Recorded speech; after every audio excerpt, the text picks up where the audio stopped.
L'asset management est-il un passage obligé pour les SCPI? C'est la question qui va nous animer dans cette deuxième partie de l'émission Parlons Placement avec un premier invité de l'émission Parlons Placement, Jean-François Charrier. Bonjour Jean-François Charrier. Bonjour Nicolas. Bienvenue sur le plateau de Parlons Placement. Vous êtes directeur général de Accipit Real Estate Partners. Alors on peut peut-être se présenter rapidement Accipit, je pense que les gens connaissent, mais vous avez lancé une SCPI, la SCPI UPK. Quelles sont ses particularités, Jean-François Charrier?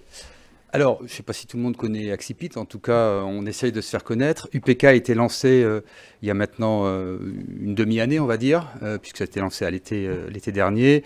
C'est une SCPI qui a beaucoup de choses, comme diraient les autres, que l'on retrouve un peu partout. Hein. C'est une SCPI diversifiée, c'est une SCPI pan-européenne, mais notre particularité, s'il y en a une, c'est d'intégrer dans la gestion de nos SCPI l'asset management, parce qu'on considère qu'aujourd'hui c'est indispensable.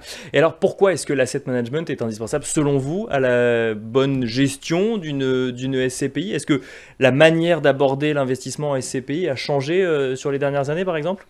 La manière d'aborder l'investissement, je ne sais pas s'il a changé. Ce qui est sûr en tout cas, c'est que le monde change, la société évolue, les besoins des utilisateurs ont beaucoup changé ces dernières années, que ce soit dans le bureau, dans le commerce, dans la logistique. D'accord ? Et il faut pouvoir accompagner ces utilisateurs pour pouvoir pérenniser la performance d'une SCPI. Donc aujourd'hui, on ne fait pas qu'acheter un local pour le louer le plus longtemps possible. On essaye de le travailler au jour le jour pour que l'on puisse le louer le mieux possible. On essaye de quoi? De faire évoluer son usage, de faire en sorte que son usage soit toujours en phase avec les attentes des futurs locataires, par exemple? Alors, ce qu'il faut, c'est peut-être avoir un coup d'avance, comme on dit. C'est-à-dire que, effectivement, si le marché évolue, savoir de la même manière faire évoluer l'actif. Alors ça peut être juste quelques travaux, mais ça peut être aussi, comme vous l'avez dit, un changement d'usage, passer d'un bureau à du résidentiel ou vice-versa, etc., etc. Donc il faut vraiment que l'on soit aux côtés de l'ensemble des acteurs pour pouvoir faire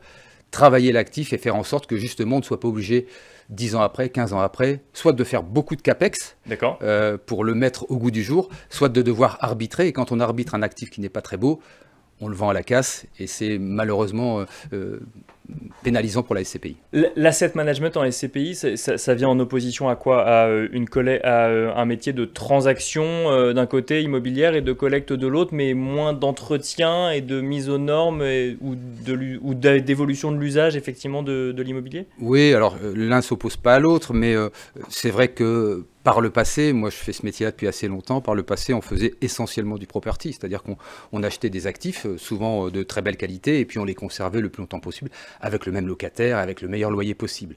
Je crois qu'aujourd'hui il faut savoir adapter l'actif aux utilisateurs. Il y a quelques années, on sortait de Paris, maintenant on revient dans Paris, il faut que les actifs soient modulables, voilà, il faut qu'il y ait de la mobilité douce, et tout ça se fait au jour le jour, en accompagnement des utilisateurs. C'est ce que j'allais dire, hein, justement, aujourd'hui, quand on parle d'immobilier de bureau, il y a quand même deux choses qui reviennent régulièrement. Déjà, c'est ces nouveaux bureaux qu'attendent un certain nombre de locataires, donc effectivement, où on peut beaucoup plus se rencontrer, où on vient travailler, mais pas tous les jours, donc on a envie que ce soit central, que ce soit très bien desservi. Et puis, il y a le sujet rénovation énergétique. Ça, quand on a ce rôle d'asset manager au sein d'une SCPI, on est capable d'anticiper un peu plus vite ces évolutions-là?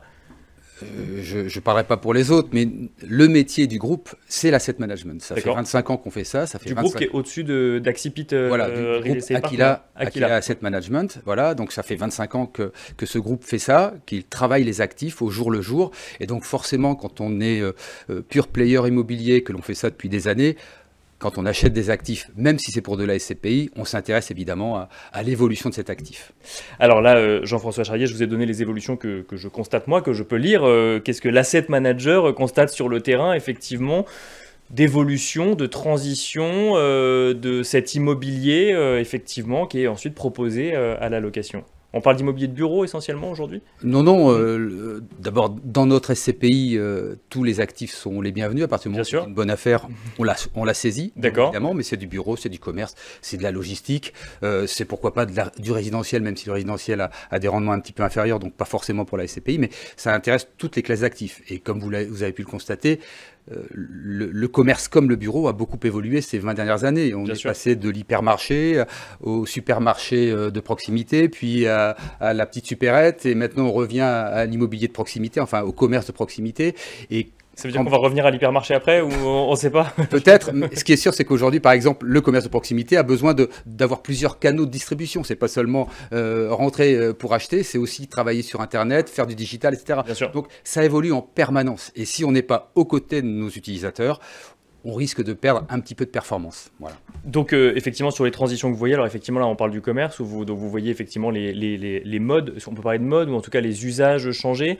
Si on vient de manière un peu plus globale, contexte économique, contexte de coût du financement, évolution des usages, vous voyez comment est-ce que vous abordez ce sujet d'investissement immobilier dans le contexte actuel?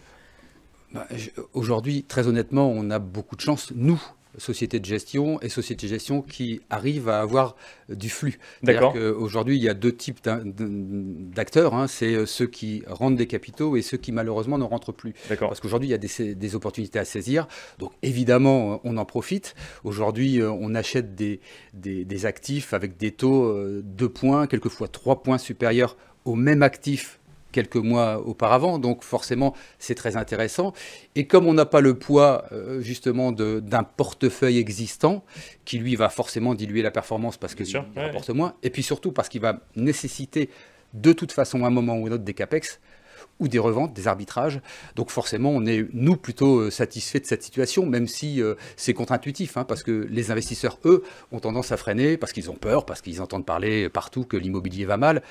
Et ils entendent effectivement un discours qui est celui de gestionnaire, de dire c'est peut-être le moment de faire des bonnes affaires aussi, donc suivez-nous. Eh ben, on aimerait qu'ils l'entendent plus, parce qu'effectivement, c'est le moment de faire des bonnes affaires. Malheureusement, c'est un peu toujours pareil. Hein, vous savez, sur les marchés boursiers, je ne les connais pas beaucoup, les marchés boursiers, mais généralement, on dit toujours que les gens achètent au plus haut et puis revendent au plus bas. Oui. Sur l'immobilier, je ne dirais pas que c'est comme ça, mais aujourd'hui, c'est vrai qu'ils attendent un peu, alors que c'est maintenant qu'il faut investir. Pour finir, revenons sur la SCPI UPK. Alors, vous l'avez dit, effectivement, l'idée, c'est...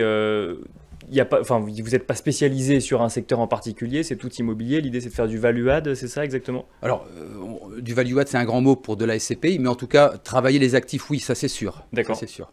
Donc, c'est du bureau, du commerce, comme je l'ai dit tout à l'heure, tout type d'actifs, mais c'est surtout sur toute l'Europe. Et l'avantage, j'allais dire encore, de notre groupe, c'est que nous sommes adossés aujourd'hui à Catella. Catella, c'est un groupe suédois qui est coté à la bourse de Stockholm, qui gère 15 milliards d'actifs et surtout qui est présent dans 12 pays européens avec 36 bureaux, ce qui nous permet, nous, effectivement, d'avoir des points d'appui dans tous ces pays-là et de pouvoir investir où on pense qu'il y a les meilleures affaires sans se faire peut-être un petit peu avoir par les locaux qui vous voient arriver avec votre valise de billets. Voilà. Une présence internationale donc qui permet de faciliter certaines choses. Absolument. Merci beaucoup Jean-François Charrier de nous avoir accompagnés dans Parlons Placement. Je rappelle que vous êtes directeur général de Accipit Real Estate Partners.